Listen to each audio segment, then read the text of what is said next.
이제 다 같이 일어서셔서 하나님의 말씀 받도록 하겠습니다. 함께 보실 하나님의 말씀은 신약성경 요한복음 14장 1절부터 6절까지 말씀 한 절씩 교독하시겠습니다. 제가 1절 먼저 보도록 하겠습니다. 너희는 마음에 근심하지 말라. 하나님을 믿으니 또 나를 믿으라.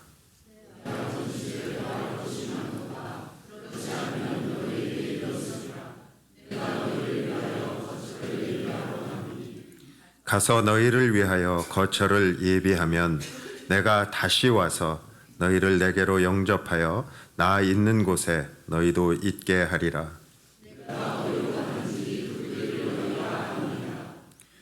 도마가 이르되 주여 주께서 어디로 가시는지 우리가 알지 못하거늘 그 길을 어찌 알겠사옵나이까.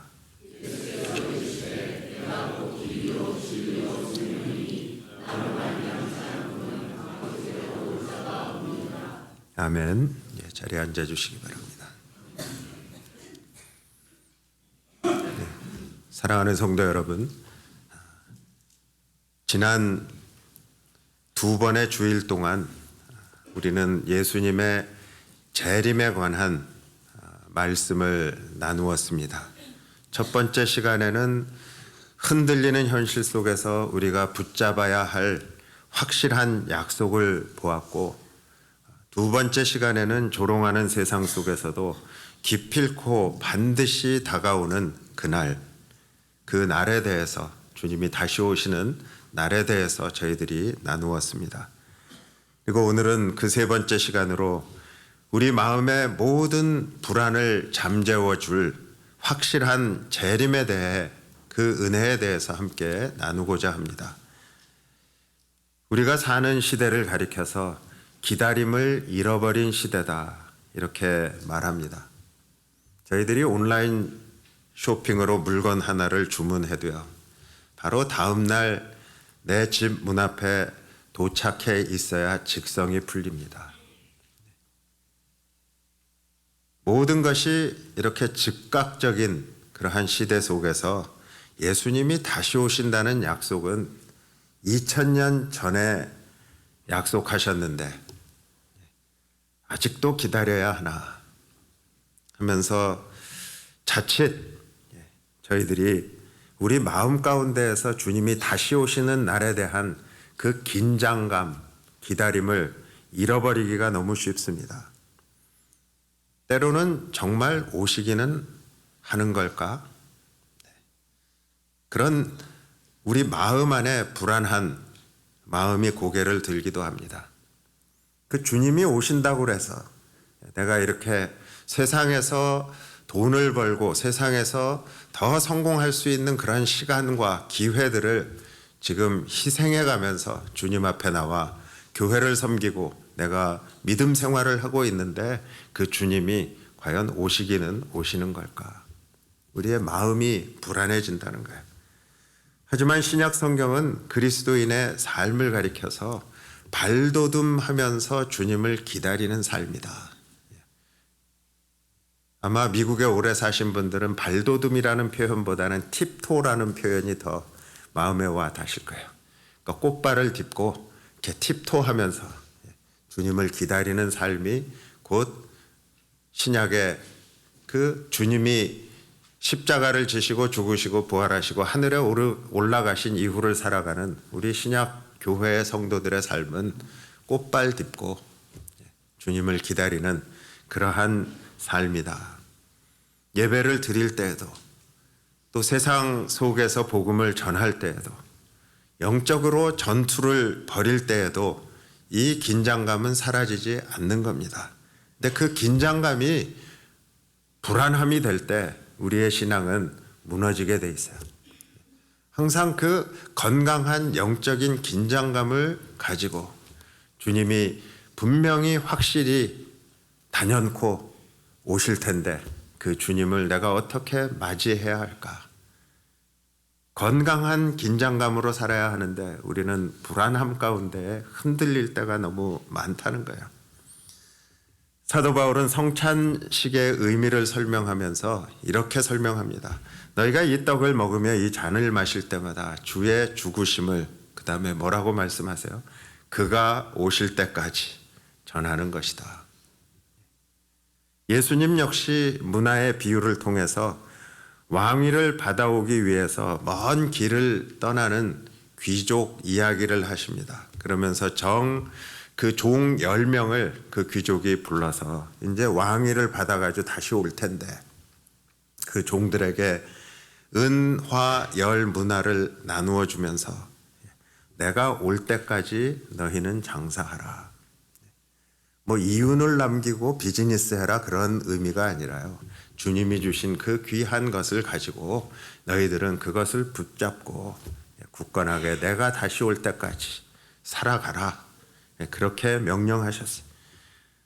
또 예수님은 요한계시록 2장 25절에 보니까 두아디아라 교회를 향해서 경고를 하시는데요.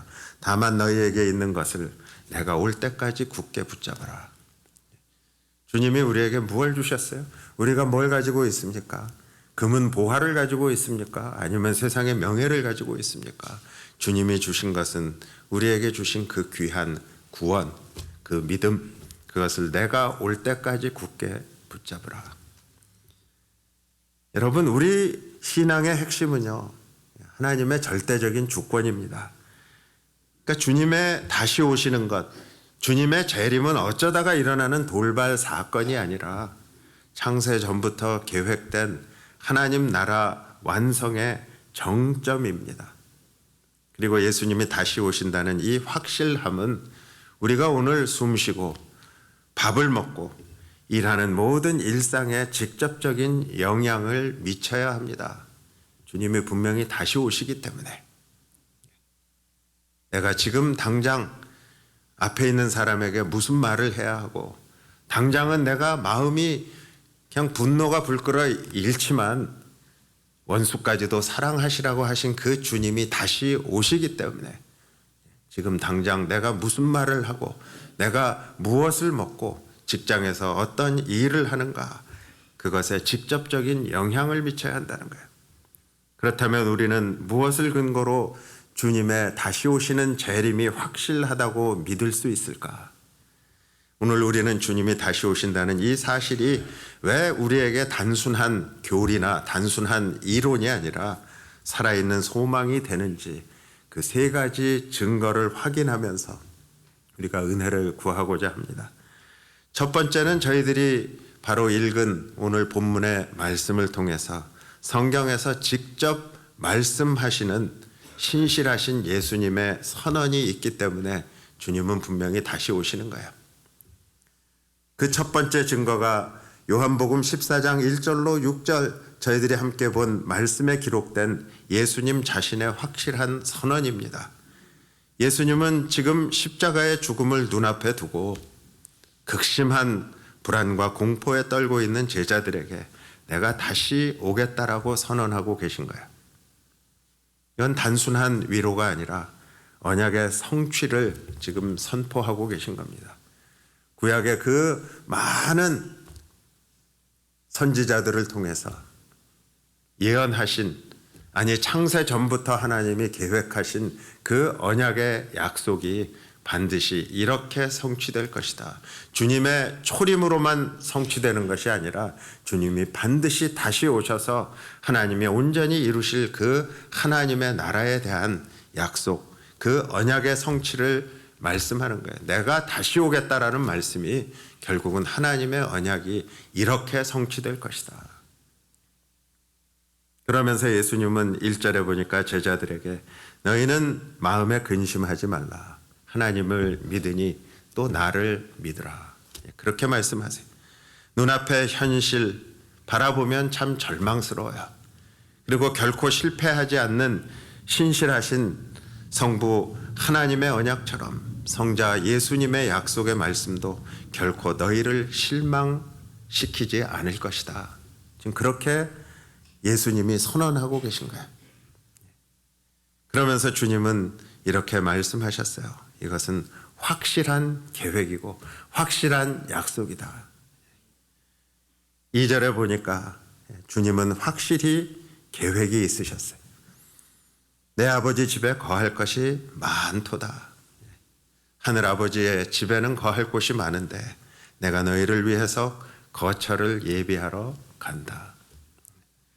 주님이 가신 목적은 우리를 위한 처소를 예비하기 위한 겁니다. 그러니까 이것은 단순하게 천국의 집을 짓는다는 그런 뜻을 넘어서요. 예수님의 구속 사역을 통해서 하나님과 우리 사이의 온전한 연합.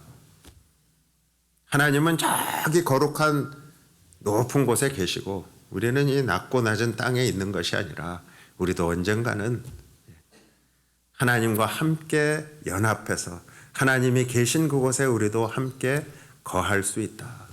그것을 위해서 내가 먼저 그것을 예비하기 위해 가신다는 거예요. 그래서 주님의 계획은 단순히 천국에 우리의 한 사람 한 사람의 방을 꾸며주시는 것뿐만 아니라요. 그곳으로 가는 그 길을 직접 내시는 거예요. 도마가 지금 주님이 오늘 본문 말씀을 보니까요. 주님이 어디로 가시는지 우리가 알지 못하는데 그 길을 우리가 어찌 알겠습니까? 지금 길이요 생명이요 진리가 되신 주님이 눈앞에 있는데도 도마는 지금 어딘지 그 길이 모릅니다. 그렇게 얘기할 때 예수님이 뭐라 그러세요? 내가 곧 길이다. 그 길을 직접 내시기 위해서 하늘 아버지 집에 먼저 가신다. 예수 그리스도께서는 자신의 피를 힘입어서 우리를 위해 하나님 앞에 나타나시려고 하늘로 들어가시는 거야. 히브리서 기자가 이 모습을 9장 24절에서 이렇게 말하고 있어요. 그리스도께서는 참것의 그림자인 손으로 만든 그런 성소에 들어가지 아니하시고 바로 그 하늘에 들어가서 이제 우리를 위하여 하나님 앞에 나타나셨다. 예수님이 십자가에서 흘리신 피로 하늘의 문이 열린 거예요. 이렇게 확실한 계획이 있으실 뿐만 아니라 오늘 3절의 말씀을 보니까 확실한 약속이 있는 거예요. 내가 다시 와서. 이 짧은 문장에 두 가지 진리가 담겨 있습니다. 첫째는 주님이 정말 하늘로 가셨나요? 여러분 어떻게 대답하시겠어요? 주님이 정말 하늘에 가셨나요? 트릭 퀘스천인 줄 알고 답을 못 하시는데. 예, 주님이 정말 하늘로 가셨나요? 예, 그렇습니다. 정말로 하늘에 가셨어요. 그래서 그렇다면 우리는 이 약속의 두 번째 부분, 내가 반드시 다시 올 것이다 라는 말씀도 동일한 확신으로 믿어야 하는 거예요. 어떤 사람들은 예수님이 내가 다시 오신다고 하신 말씀을 상징적으로 이해합니다. 또 은유적으로 풀어서 해석합니다. 그래서 어떤 사람들은 내가 세상에서 방황하다가 예수님의 그 복음을 듣고 내가 회심할 때 주님이 다시 오신 것이다. 이렇게 생각하는 분들이 있어요. 주님이 우리 마음에 찾아오시는 건 맞지만요. 그것은 주님이 지금 약속하고 계신 재림은 아닙니다. 예수님을 개인의 구주로 믿는 사람이 이미 구원을 받아서 그 구원이 시작이 되었어요. 하지만 아직 우리의 구원은 완성되지 않은 거예요. 다시 말씀드리면 초림에 예수님이 구원을 시작하셨다면 다시 오시는 재림의 예수님은 그 구원을 온전히 이루실 것이다. 아직 온전히 이루어지지 않은 구원에 우리가 안주하는 게 아니라 다시 오시는 주님이 온전하게, 완전하게, 퍼펙트하게 이루어 주실 나의 구원, 그 구원이 얼마나 기다려지겠어요? 그러니까 내가 회심할 때 주님이 다시 오시는 것은 아닌 것 같아요. 또 어떤 분들은 오순절 성령 강림에 주님이 다시 오신 것이다. 또 그렇게 이해하시는 분들이 있어요. 신약 성경에 수많은 재림에 대한 약속들이 있는데요. 빌립보서 3장 20절에 보면 바울 사도가 뭐라고 합니까? 우리의 시민권은 하늘에 있는지라 거기로부터 구원하는 자 곧 주 예수 그리스도를 기다린다. 이렇게 말씀합니다. 그런데 빌립보서가 언제 쓰여졌나요? 오순절 성령 강림 이후에 쓰여졌어요. 그러니까 만약에 오순절 성령 강림에 주님이 다시 오신 것이라면 사도 바울이 지금 이야기하는 건 도대체 뭘까? 또 데살로니가전서 4장 16절에 보니까 주께서 호령과 천사장의 소리와 하나님의 나팔 소리로 친히 하늘로부터 강림하시리니, 이 데살로니가 전서도 오순절 성령 강림 사건 이후에 기록된 것을 보면요, 분명히 오순절 성령 강림이 주님의 재림을 의미하는 것은 아닌 거예요. 또 어떤 분들은 그 서기 70년에 예루살렘이 멸망한 것과 같은 역사적인 재난 가운데 주님이 다시 오신다, 그렇게 이해하는 분들도 있어요. 그런데 예루살렘의 멸망은요, 끔찍한 심판과 고통의 날은 맞지만 주님의 재림은 그런 고통의 날이 아니라 주님이 다시 오시는 그날은 어떤 날이에요? 영광의 날이고요, 기쁨의 날이고요, 위로의 날이라 성경에서 그것을 계속 선포하고 있어요. 무엇보다 아멘, 주 예수여 어서 오시옵소서, 이렇게 외친 요한계시록은 언제 기록되었습니까? 예루살렘 멸망 이후에 기록되었어요. 그러니까 그 역사적인 재난을 통해서 예수님이 다시 오시는 것도 아닌 것 같아요. 또 어떤 분들은 우리가 죽을 때 주님이 다시 오셔서 우리를 데려가신다, 그렇게 생각하는 분들도 있어요. 그런데 죽음과 재림이 다릅니다. 요한복음 21장에 보면 부활하신 예수님이 베드로 앞에 나타나십니다. 그리고 베드로가 어떤 죽음으로 하나님께 영광을 돌릴지 그렇게 말씀하시고 나서 나를 따르라, 이렇게 말씀하세요. 예수님이 사랑하시는 제자 요한이 예수님을 따르는 것을 보고 21절에서 베드로가 예수님한테 이렇게 물어봅니다. 주님, 이 사람, 그러니까 그 주님이 사랑하시는 요한은 나중에 어떻게 되겠습니까? 그러니까 나는 이렇게 죽어서 영광을 돌릴 텐데 이 주님 사랑하시는 요한은 어떻게 죽어서 영광을 돌릴까요? 그렇게 물어봐요. 그때 예수님이 베드로의 죽음과 사도 요한이 살아서 주님을 맞이할 수 있다는 가능성을 명확하게 구분해서 말씀하고 계세요. 이런 것을 보면 죽는 순간이 주님이 다시 오시는 것도 아니에요. 우리가 살아서 주님 다시 오시는 것을 맞이할 수도 있으니까. 여러분, 이 시점에서 저희들이 알아야 하는 분명한 사실은요, 이 생명의 말씀은요, 우리 인생의 눈에 다양한 모습으로 비추어집니다. 그래서 다양한 모습으로 해석한다고 해도요, 그 진리 자체가 변하는 건 아닙니다.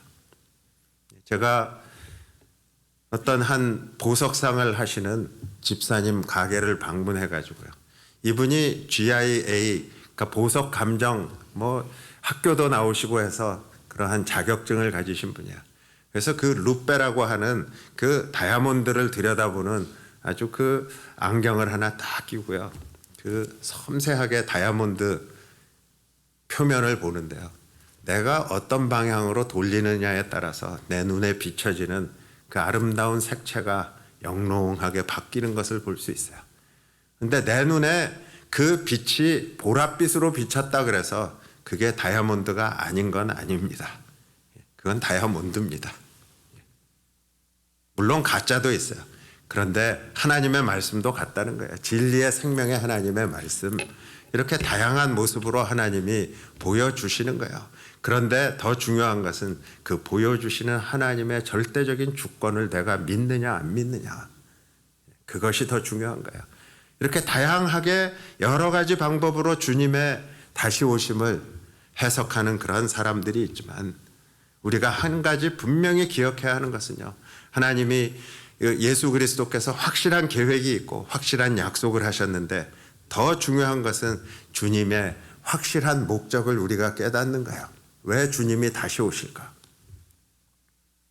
3절 마지막 보니까 나 있는 곳에 너희도 있게 하리라. 주님이 다시 오시는 목적은 분명합니다. 사랑하는 자기 백성을 데리러 오시는 거예요. 그러니까 재림은 회심이나 성령 강림이나 역사적인 재난이나 개인적인 죽음과는 구별되는 역사의 최종적인 마지막 날에 일어날 단회적이고 실제적인 사건이라는 겁니다.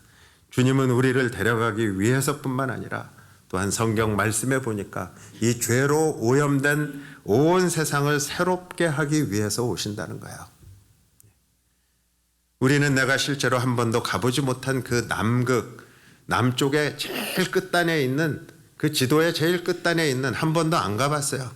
근데 그 끝에 남극이 있다는 것 우리 의심하지 않습니다. 아마 여기 계신 분들 거의 어떤 분도 아프리카에 소말리아에 가보신 분 없으실지 모르겠어요. 그런데 아프리카에 소말리아라는 나라가 있다는 거 의심하지 않습니다. 그것은 세계 지도를 만든 사람들을 우리가 신뢰하기 때문에 그런 거예요.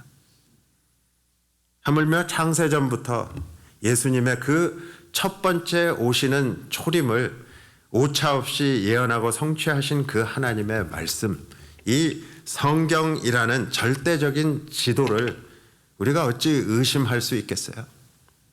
근데 이 절대적인 하나님의 지도의 성경 말씀에서 주님은 다시 오신다고 했어요. 그러니까 예수님은 반드시 다시 오신다는 거예요. 이렇게 예수님 자신이 성경 안에서 선언하신 말씀뿐만 아니라 우리는 구속사의 연속성을 확증하는 천사들의 증언도 있어요. 사도행전 1장 9절로 11절에 보니까 주님이 승천하시는 역사적인 현장이 기록되어 있어요. 구름이 주님을 가려서 보이지 않게 될 때 흰옷 입은 두 천사가 나타나서 이렇게 확증합니다. 갈릴리 사람들아 어찌하여 서서 하늘을 쳐다보느냐. 너희 가운데서 하늘로 올려주신 이 예수는 하늘로 가심을 본 그대로 오시리라. 그러니까 뭐 영적으로 오고 그런 게 아니라요. 하늘로 들려 올라가시는 그 모습 그대로 가시적으로 그 모습으로 그대로 다시 오실 것이다. 이 천사들의 메시지를 통해서 우리는 몇 가지 중요한 사실들을 발견합니다. 이 예수가 오신다. 영어 성경에 보면 This same Jesus. 지금 사람들은 하늘로 올라가시는 예수님을 지금 본인들이 자신의 눈으로 직접 보고 있어요. 그런데 그 This same Jesus, 그 예수님이 다시 오신다는 거예요.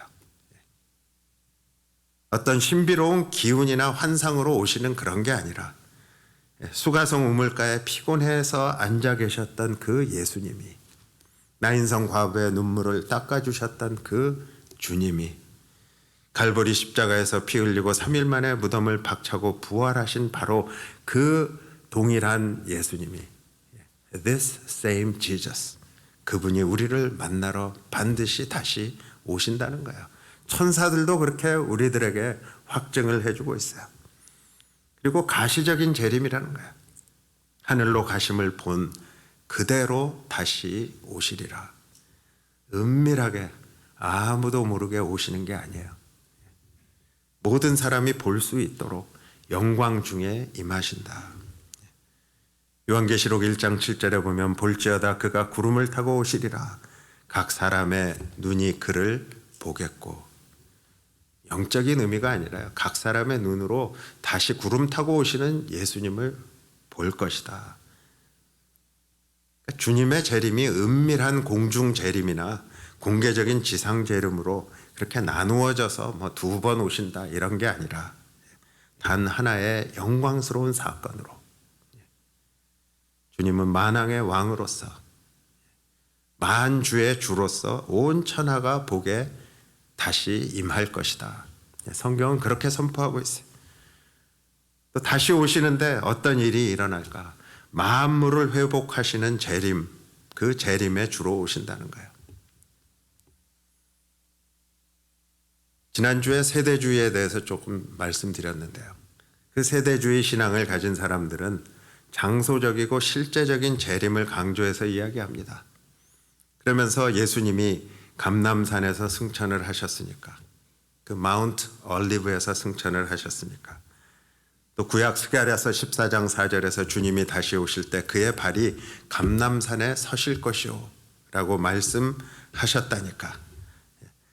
그래서 영적인 비유가 아니라 실제적으로 거기에 오실 것이다. 이렇게 그들은 믿어요. 그게 맞는다 틀린다 뭐 이런 것보다도요. 그래서 유명한 호텔 체인 할러데이 인의 그 오너가 이 세대주의 신앙을 가진 분이었어요. 그래서 주님이 다시 오시는 그 예루살렘 감람산 정상에 마운트 알리브 정상에다가 우리 할러데이 인 호텔을 하나 지어야겠다. 그렇게 해서 지으려고 했던 적이 있다 그래요. 근데 공사를 위해서 파견된 지질 학자들하고 엔지니어들이 그 땅을 잘 조사를 하니까 이곳에는 호텔을 도저히 지을 수 없습니다. 그런 결론을 내렸다 그래요. 감람산 아래 보니까 거대한 단층이 지나가고 있는데 언제 산이 둘로 쪼개질지 모른다. 그렇기 때문에 거기에는 도저히 그런 호텔 같은 건물을 지을 수 없습니다. 근데 놀라운 거는요. 스가랴서 14장에서 이미 성경에서 수천 년 전에 주님이 다시 오셔서 그 감람산에 서실 때 감람산이 동서로 갈라진 지층 그것을 예언하는 말씀이 나와 있어요. 그런데 이러한 사실 때문에 저희는 어떠한 특정한 장소 거기에 주님이 다시 나타날 것이다 이런 생각을 하기도 해요. 그런데 마태복음 24장 26절의 말씀을 보면 예수님이 제자들에게 이렇게 경고하십니다. 마지막 때에 사람들이 너희에게 말하되 보라 그리스도가 광야에 있다 하여도 나가지 말고 보라 골방에 있다 하여도 믿지 말라. 그렇게 말씀하시면서 주님이 다시 오실 때는 번개가 동편에서 나서 서편까지 번쩍임같이 인자의 임함도 그러하리라.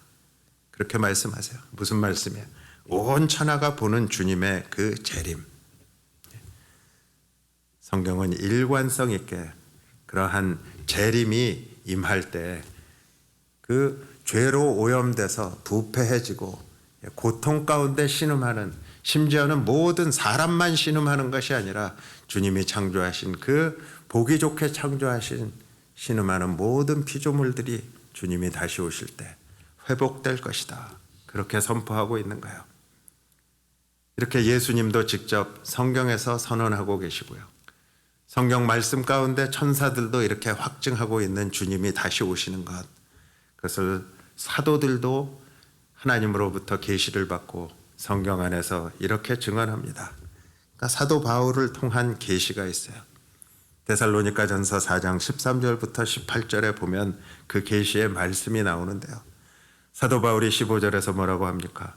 우리 주의 말씀으로 너희에게 이것을 말한다.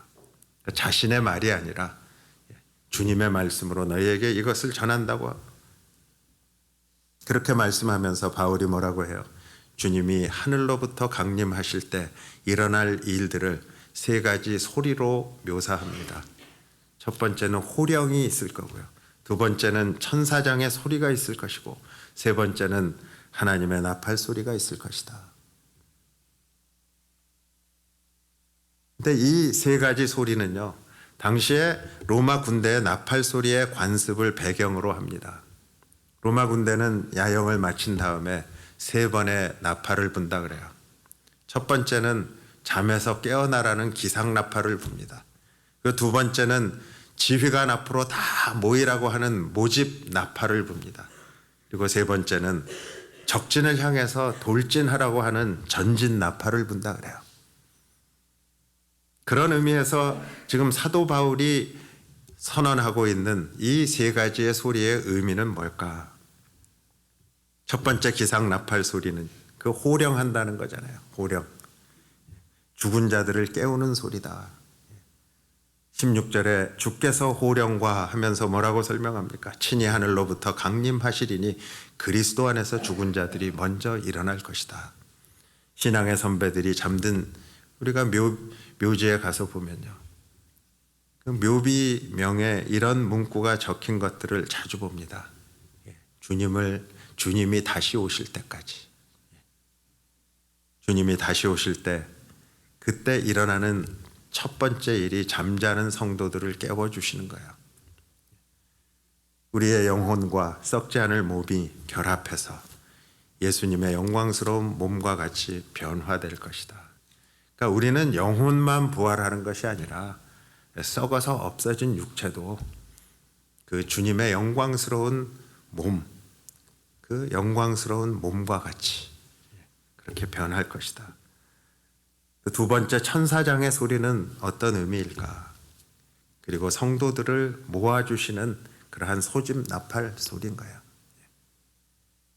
천사장의 소리, 그러니까 잠자는 자를 깨우십니다. 그리고 다 여기로 모여라, 모집하는 그러한 집합하라 하는 나팔 소리. 저희들이 서울 마포구에 있는 합정동에 있는 그 양화진 외국인 선교사 묘원이 있어요. 저도 기회가 있으면 한국에 갈 때마다 한 번씩 들려서 그 언더우드 선교사님, 아펜셀러 선교사님 그 묘비에 가서 한 번씩 이렇게 묵상을 하면서 떠올려 봅니다. 그분들은 그 척박한 조선 땅에서 복음을 전하시다가 이렇게 순교하신 분도 있고 이렇게 묻히신 그러한 위대한 신앙의 선배들, 그분들이 잠들어 있는 곳이잖아요. 어느 날 한 성도님이 그곳을 갔다가 이런 상상을 했다 그래요. 지금 이 순간에 주님의 나팔 소리가 울려 퍼지면 이 위대한 신앙의 거인들이 부활해서 공중으로 이렇게 들림을 받을 텐데 나도 그들과 함께 공중에 올라가서 인사를 나누면 참 얼마나 황홀할까, 그런 생각을 했는데 곧바로 이런 깨달음이 스쳐 지나갔다 그래요. 아, 그게 아니지. 주님의 나팔 소리가 울리는 그날이 오면 내 눈에는 이 위대한 선배들이 단 한 명도 보이지 않을 거야. 내 눈에는 오직 나를 위해서 십자가에서 피 흘리시고 부활하신 영광의 주님 예수 그리스도 그 한 분만 내 눈에 가득 들어올 테니까. 예. 여러분, 그렇습니다. 우리는 모두 주님이 우리를 부르시는 그 주님 앞으로 모이게 될 거예요. 그러니까 내 옆에 있는 사람에게 내 시선이 가는 것이 아니라 나를 부르시는, 나를 집합하라고 부르시는 예수 그리스도만 내 시선에 가득 들어올 거라는 거예요. 그리고 세 번째 소리는 하나님의 나팔 소리인데요. 승리를 향해서 행진하는 전진 나팔 소리인 거예요. 구름 속으로 끌어올려 공중에서 주를 영접하게 하시리니 그리하여 우리가 항상 주와 함께 있으리라. 17절에 그렇게 말씀하세요. 여기서 끌어올린다라고 하는 그 휴거라는 단어, 랩처라고 하는 그 단어는요, 본래 강력한 힘으로 낚아채간다, 그런 뜻이 있어요. 위험에 처한 아이를 달려오는 차 앞에서 확 낚아챈다는 그런 뜻을 가지고 있어요. 그러니까 부활한 성도들과 변화된 살아있는 성도들이 함께 승리한 군대처럼 나팔 소리에 맞춰서 공중에서 주님을 맞이하게 될 것이다. 이렇게 바울 사도는 재림의 날에 일어날 성도의 영광을 묘사하고 있는데요. 그 바울 사도의 이 말씀 속에서 우리는 부활의 소망을 발견하는 겁니다. 여러분, 부활과 변화가 동시에 일어난다는 거예요. 영혼의 부활뿐만 아니라 내 몸이 다 부패해서 없어졌어요. 이미 죽은 사람들은. 그런데 주님의 그러한 영광스러운 몸, 그 몸으로 변화돼서 내가 부활할 때는 순식간에 그 변화된 영광스러운 몸으로 살아남은 우리도 순식간에 변화할 거고, 그래서 이것이 두 번의 부활이 아니라, 어떤 사람들이 이야기하는 두 번의 부활이 아니라 모든 성도가 한꺼번에 누릴 최후의 승리라는 겁니다. 그리고 여기서 우리는 주님을 영접한다는 그 참된 의미를 깨닫게 돼요. 공중에서 주를 영접하게 하시리니 라는 그 17절의 말씀의 영접은요, 당시 왕이 성에 입성할 때 시민들이 성 밖까지 나아가서 왕을 맞이하고요, 그 다음에 다시 성 안으로 그 왕을 에스코트해서 들어가는 그 행위를 가리킵니다. 그러니까 주님이 우리한테 오실 뿐만 아니라 그 주님과 함께 우리가 다시 성 안으로 들어가는 것이 영접이라는 거예요. 그래서 구름으로 끌어올려지는 그 휴거, 랩처는 성도들이 세상을 피해서 하늘로 도망가는 탈출이 절대로 아닙니다. 불타는 이 세상, 지옥 같은 세상을 피해서 하늘로 들려 세상을 피해 올라가는 그게 아니라요. 오히려 다시 오시는 왕을 공중에서 영광스럽게 맞이하면서 이 땅에 임하는 그 새 하늘과 새 땅으로 주님과 함께 입성하는 거예요. 하늘로 들려 올려져 간다기보다 새 하늘과 새 땅이 요한계시록에 보면 하늘로부터 이 땅에 내려온다 그랬어요.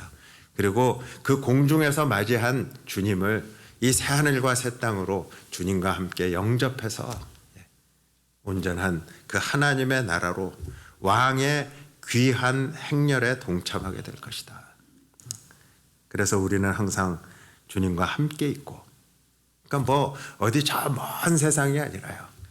새 하늘과 새 땅으로 내려온 그곳에 주님과 영원히 함께 있으며 주님의 영원한 통치 아래에 있게 된다는 거예요.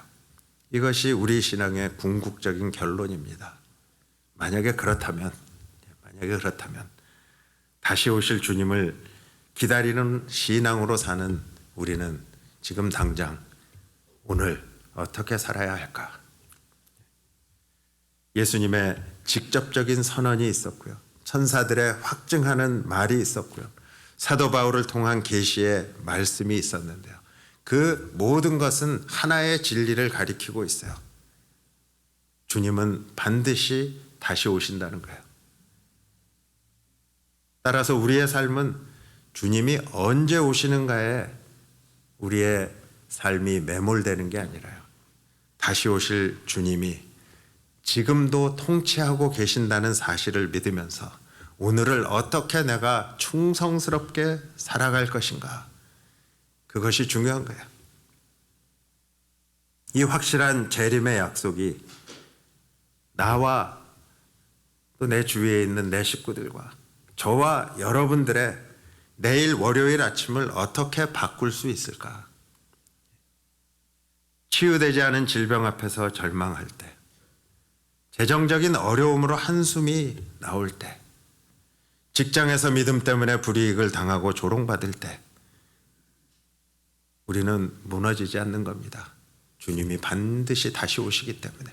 재림의 신앙을 가지고 사는 사람은요, 내일 아침 내가 감당해야 하는 엄청난 일들이 내 코앞에 있고 내 눈앞에 있다고 해도 우리는 절대로 무너지지 않는 거예요. 왜냐하면 이 모든 눈물을 닦아주실 그 주님이 구름을 타고 오고 계시기 때문에. 막연한 기다림이 아니에요. 불안한 마음을 좀 걷어내시면 좋겠어요. 우리의 신앙의 불안함을 걷어내실 수 있으면 좋겠어요. 주님의 재림은 흔들리는 세상 속에서 우리 영혼을 붙드는 가장 확실한 앵커입니다. 확실한 닻이 그래서 우리가 내일부터 또 새롭게 시작하는 하나님이 주신 그 새로운 시간들을, 오늘 주신 말씀을 이렇게 적용하면서 한 주간을 사셨으면 좋겠어요. 먼저 서로 위로하시기 바랍니다. 죽음이 끝이 아니에요. 내 눈앞에 보이는 고통이 끝이 아니에요. 우리보다 앞서간 성도님들 다시 만날 거예요. 사랑하는 부모님, 믿음의 부모님, 지금 내 눈앞에는 없지만 다시 만날 수 있다. 우리 모두는 썩지 않을 몸으로 부활할 것이다. 다시 오시는 주님의 그 기쁜 소식으로 우리가 낙심하고 고통 중에 있는, 또 방황하고 있는 주위의 이웃들에게 위로의 메시지, 위로의 문자, 위로의 전화, 위로의 선물을 나누시는 한 주간이 되시기 바랍니다. 그리고 또 우리 자신은 한번 더 간절히 소망하시기 바랍니다. 이 세상의 불의와 고통은 영원하지 않은 거예요. 이 주님의 말씀을 보면 주님이 오시는 그날 우리 눈에 눈물이 닦여지고 하나님의 공의가 강물처럼 흘러가는 그러한 하나님의 나라가 완성될 것이다. 지금 들려오는 소식을 보면 끊임없는 전쟁입니다. 휴전협정 할 것 같은데 또다시 깨진 것 같기도 하고, 중동에서 우크라이나에서 참 일촉즉발의 긴장감이 도는 세계 정세 가운데에서 완성되어질 하나님의 나라를 소망할 수 있어야 합니다. 그리고 세상에 평화를 주시는 주님의 은총을 간절하게 간구하며 기도하시는 그러한 한 주간이 되시길 바랍니다. 서로 위로하고요, 간절히 소망하면서 마지막 세 번째로 준비하시기 바랍니다. 준비하며 살면 너무너무 좋겠어요. 주님이 다시 오신다고 하고 내가 부활한다고 우리가 입으로 고백하면서 내 삶의 행동과 말과 모습을 보면 주님은 안 오실 것 같이, 지금 당장 눈에 보이는 현세를 쫓아가는 그런 삶이 아니라 주님이 다시 오시는 그날을 준비하며 사는 삶. 그날이 성경에 보니까 주님이 뭐라 그러세요? 도적과 같이 임할 것이다. 그렇지만 깨어있는 우리에게는 그날이 도둑이 아니라 내가 너무너무 사랑하는 그 신랑은 만나는 날이 될 거예요. 당장 내일 월요일의 삶을 한번 준비해 보시면 좋겠어요. 좀 준비하며 사는 삶. 내일 내가 가정에서 자녀들과 내 사랑하는 배우자와 부모님과 나는 이렇게 서로 위로하고 이렇게 소망 속에서 내가 이런 말도 건네고 이러한 생활을 해보겠다. 한번 준비해 보시기 바라요. 일이 벌어지고 난 다음에 내가 어떻게 말하고 어떻게 대처할까가 아니라 좀 당장 내일 월요일의 삶을 한번 준비해 보세요. 그렇게 가정에서 일터에서 어느 곳에 있든지 다시 오실 주님이 언제 오셔도 부끄럽지 않은 그런 나의 말과 행동과 마음이 되도록 어제보다 오늘이 조금 더 거룩하고요, 어제보다 오늘이 좀 더 경건한 삶으로 변하는 모습으로 우리가 주님의 재림을 함께 준비했으면 좋겠습니다. 교회가 그런 곳이에요. 그렇게 서로 격려하면서 위로하면서 그렇게 살아봅시다. 양화진 선교사 묘원의 그 선교사님들이 이름도 없이 빛도 없이 이 땅에 묻힐 수 있었던 이유는 무엇일까요? 그분들의 눈이 이 땅이 아니라 다시 오실 영광의 주님께 고정되어 있기 때문이 아닐까요? 그 믿음을 우리도 좀 이어받아서요, 흔들리는 세상 속에서 확실한 재림의 소망을 품고 내일 하루도 주님의 그 호령하시는 나팔 소리를 기대하면서요, 우리가 승리의 삶으로 전진할 수 있는 그러한 저와 여러분들이 되시게 주님의 이름으로 축복합니다. 역사의 주관자가 되시는 아버지 하나님, 감사합니다. 주님이 다시 오신다는 이 확실한 약속이 우리의 삶을 지탱하는 힘이 되게 하여 주시옵소서. 요동하고 조롱하는 세상 속에서 우리가 때로는 우리의 믿음이 흔들리고 우리의 마음이 불안해질 때가 너무나 많이 있는 것, 이 시간 주님 앞에 고백합니다. 하지만 오늘 주신 이 말씀을 통해서 내가 다시 오시라고 하신 주님의 그 확실한 약속이 우리의 영혼에 깊이 깊이 새겨질 수 있도록 주님 도와주시옵소서. 눈앞의 현실이 아무리 어둡고 삶의 짐이 너무너무 무거울지라도 영광 중에 다시 오실 예수님을 바라보면서 우리에게 주어주신 오늘 하루도 승리할 수 있도록 하나님 역사하여 주시옵소서. 주님의 재림을 두려워하면서 또 도피의 수단이 아니라 만물이 회복되고 주님의 영광이 온 땅을 덮는 승리의 날로 기대하면서 하루하루 순간순간 살아갈 수 있도록 주님 도와주시옵소서. 십자가의 보혈로 우리를 정결하게 해주시고 기상나팔이 울려 퍼지는 그날 기쁨으로 주님을 맞이하는 거룩한 주님의 신부가 될 수 있도록 하나님 역사하여 주시옵소서. 오늘 우리가 딛고선 이 땅에서 하나님 나라를 선포하게 하시고 다시 오실 왕이신 예수 그리스도를 맞이할 준비를 하는 주님의 신실한 백성들이 될 수 있도록 주님 도와주시옵소서. 우리를 고아와 같이 버려두지 않으시고 온전케 하시려고 반드시 기필코 우리를 다시 찾아오실 만왕의 왕이시고 만주의 주가 되신 우리 주 예수 그리스도의 이름으로